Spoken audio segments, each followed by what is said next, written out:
सभे मगहिया भाई बहन के भूलेटन काका के राम राम आथिन मगहिया खबर में सुनथिन देश दुनिया के खबर। एथेंस से सीधे प्रधानमंत्री नरेंद्र मोदी बेंगलोर पहुंचलन और चंद्रयान 3 के सफलता के बाद इसरो के वैज्ञानिक सभे से कैलन भेंट।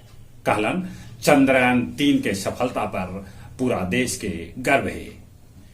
23 अगस्त के नेशनल स्पेस डे घोषित कैलन। साथे साथे जहां पर लैंडर उतरल उ जगह के नाम शिव शक्ति रखल गए। चंद्रयान 2 जहां उतरल हल उ जगह के नाम तिरंगा रखल गए। बिहार के मुख्यमंत्री नीतीश कुमार कहल का कि बिहार में जाति गणना के काम पूरा हो गए है, आंकड़ा हो रहा है तैयार, जल्दी कैल जाए तेकर घोषणा।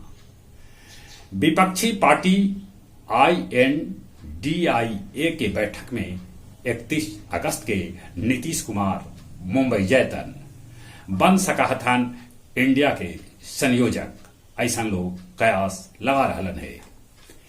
इंदौर फिर से बनल देश के सबला स्मार्ट सिटी। राहुल गांधी उठौलन फिर से चीन के मुद्दा। हिमाचल के मंडी जिला में बदरी फटे से एगो पुल गिर गए।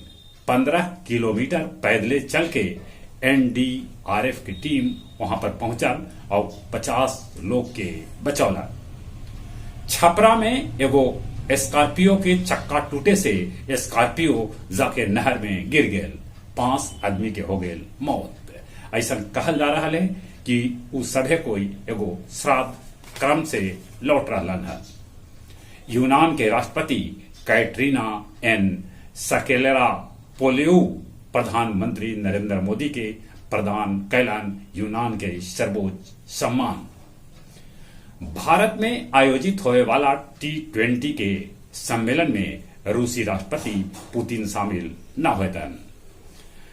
यूक्रेन के F-16 चलावे के ट्रेनिंग दे रहा है अमेरिका।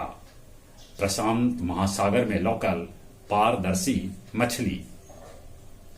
महाबोधि मंदिर बोध गया के सुरक्षा में तैनात सुरक्षाकर्मी हवलदार अमरजीत यादव के गोली लगे से हो गए मौत। ऐसा कहल जा रहा है कि ओकरे बंदूक से गोली छूटल और ओकरे से ओकरा हो गए मौत।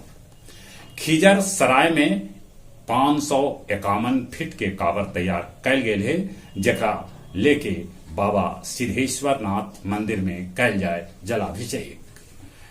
टेकारी में सफाई कर्मी सभे के हड़ताल से टेकारी सड़क पर जन्ने तन्ने गंदगी छितरायल है।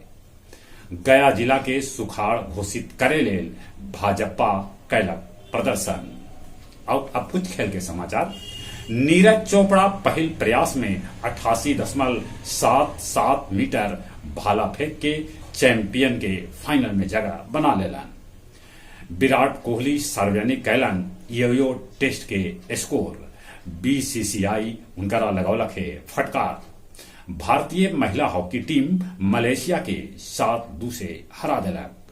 प्रणय विश्व के नंबर 1 खिलाड़ी विक्टर के हरा के सेमीफाइनल में जगह बना लेलन। चलित एक बार फिर से अपने सभे के भूलेटन काका के राम राम।